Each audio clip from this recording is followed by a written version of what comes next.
Constant Wonder Kids is a Constant Wonder podcast. Hi, Wonder Kids. It's Paige. I hope that you all had an amazing summer full of fun, adventure, and wonder. We are so excited to have you join us for our 4th season of Constant Wonder Kids.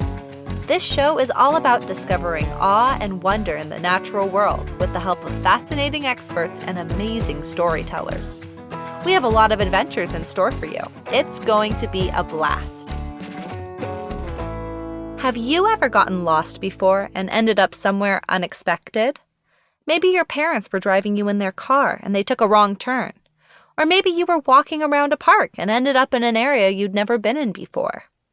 Finding yourself in unexpected places can sometimes be an unpleasant surprise, but often it's the beginning of an exciting adventure. It can also happen to animals, not just humans. In today's episode, we're going to hear 2 different stories about animals who ended up in unexpected places. One story is about a herd of reindeer, and the other is about the oldest turtle in the world. Now, you might think that reindeer and turtles don't have much in common, and I would normally agree with you. But these 2 stories are linked by the vet who cared for these animals in need. It was quite extraordinary because these reindeer were on the edge of extinction, really. They shouldn't have been there at all anyway, but we were trying to catch them up so we could move them 100 miles to a much better site. And I'd been there for several days trying to befriend the reindeer. This is Joe Hollins. He's a veterinarian who's traveled all over the world to care for animals. Specifically, he was on an island called South Georgia, which isn't that far from the South Pole. If you look at the Shield of South Georgia, which is quite a large island near the Falklands, you'll see it's got a reindeer on it. And, any zoologist would say, well, that's got to be wrong. Zoologists know that reindeer don't live near the South Pole. They live near the North Pole. So why are there reindeer on South Georgia? That was because of a guy called Carl Larsen. He was on an expedition fossil hunting and everything in the Antarctic.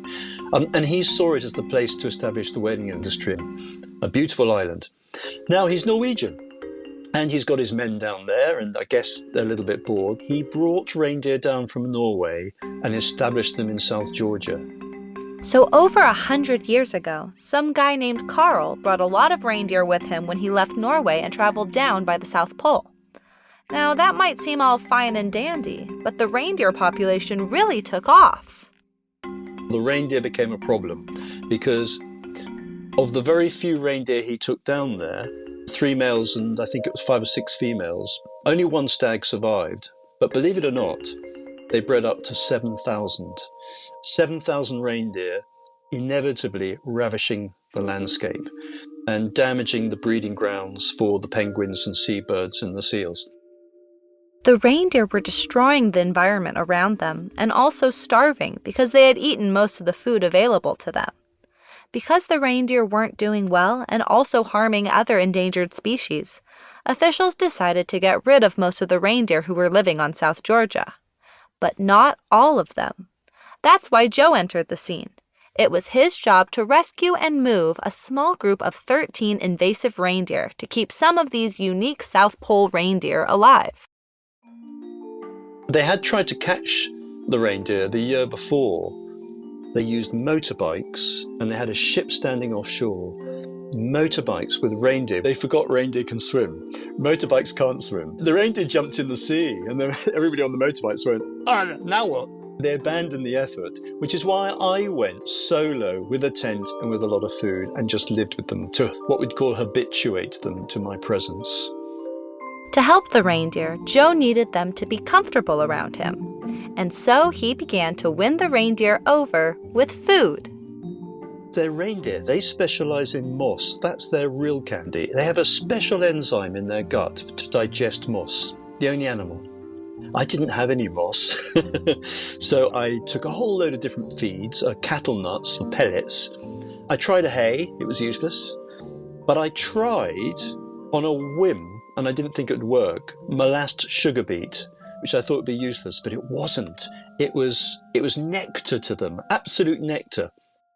Once the reindeer realized that Joe had food, especially the delicious sugar beets soaked in sweet syrup, it didn't take them very long to warm up to him.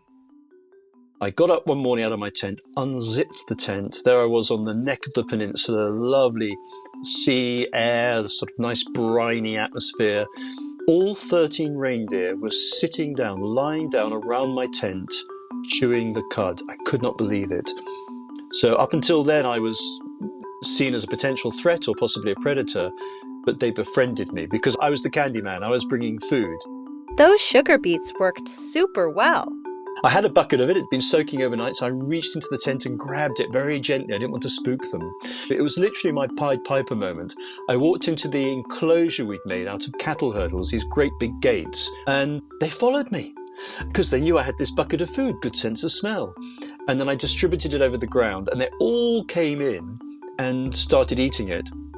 And then I didn't know what to do because the trap wasn't finished. It had a big hole in it. This big hole would make the perfect escape route if the reindeer noticed it. Joe had to sneakily back his truck up near the hole and use all of his materials to make a barricade and block it off.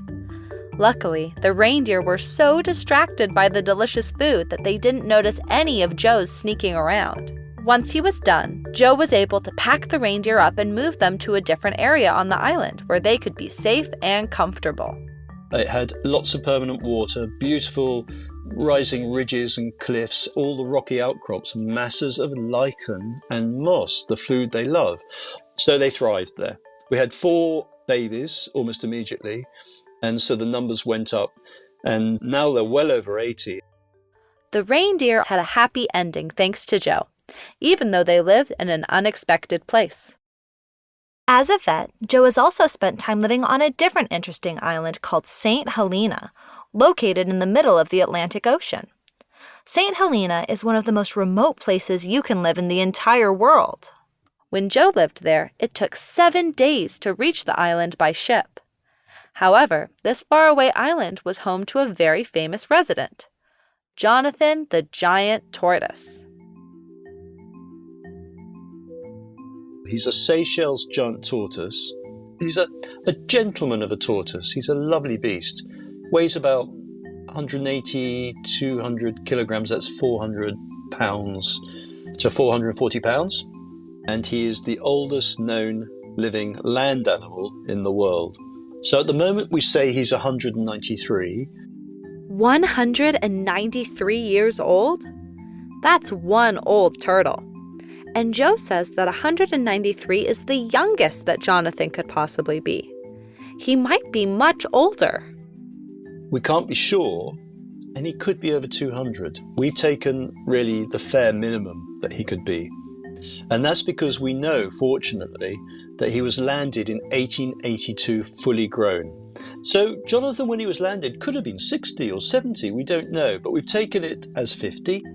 50 is the age when tortoises are fully grown.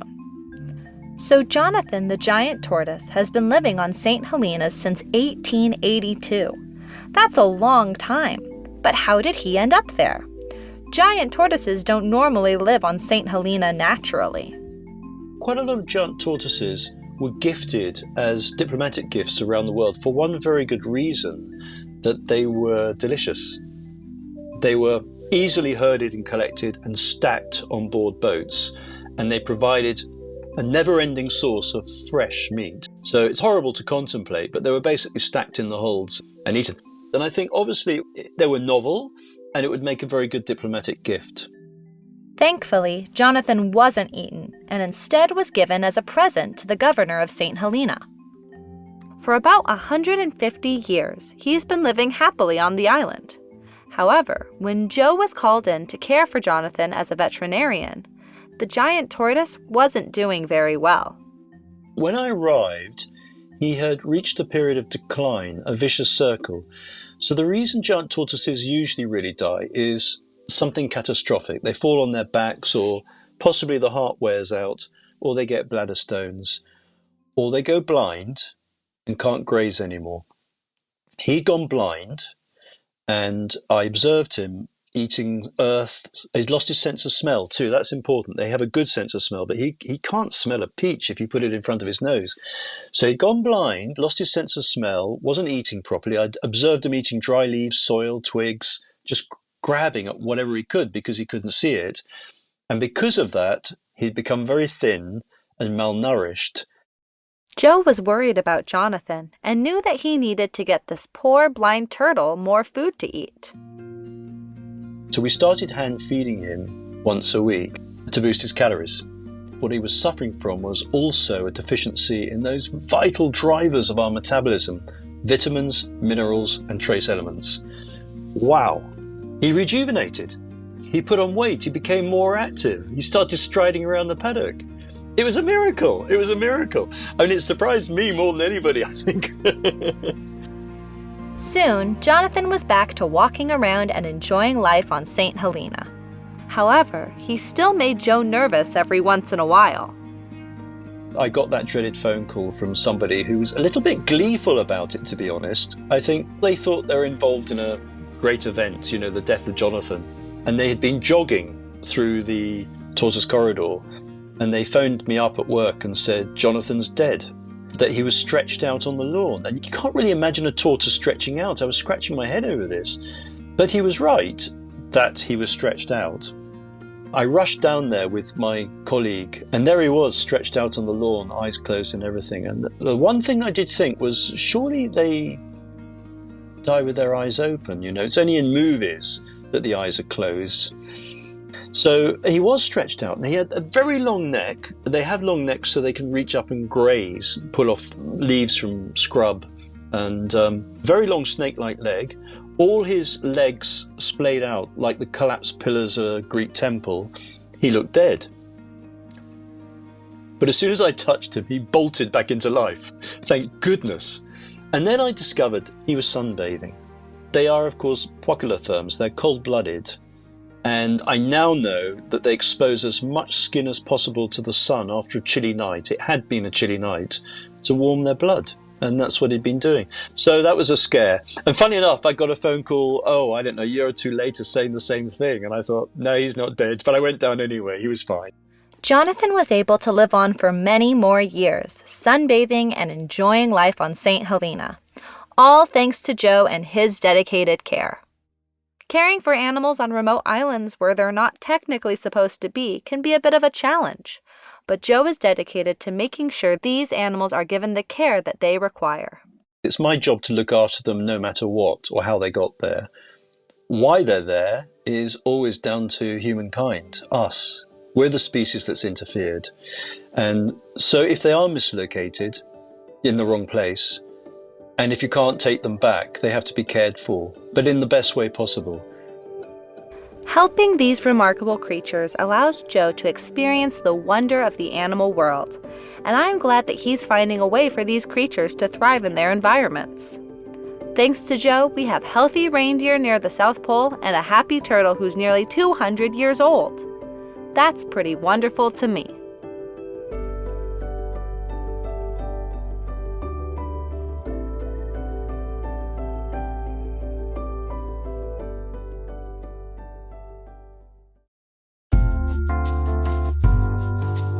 Animals on islands across the sea deserve the help they need, we can all agree.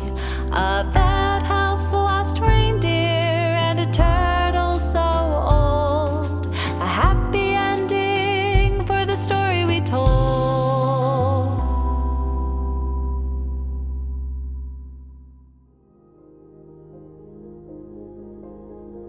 A quick word for you parents. I'm Marcus Smith, host of Constant Wonder, which is the source of material for Constant Wonder Kids. We made this episode because Constant Wonder contains a lot of great stuff kids will love too, but you may be wanting more. We've got a whole episode devoted to Joe Hollins and his work with animals in remote locations. If you want to hear the full presentation, go find Constant Wonder wherever you get your podcasts. It's called Vet at the Edge of the Earth. We actually think that you'll love more than just one episode of our podcast, which is an ongoing quest to find awe and wonder in all nature, human or wild, vast or small. The kinds of encounters that move us beyond words. Remember when you had time for wonder? Well, we suspect you still do. Subscribe to Constant Wonder on your favorite platform. Constant Wonder Kids was produced by Paige Crumperman-Darrington with sound designed by Mitchell Towsley. Tenery Taylor is the executive producer. Constant Wonder Kids is a production of BYU Radio.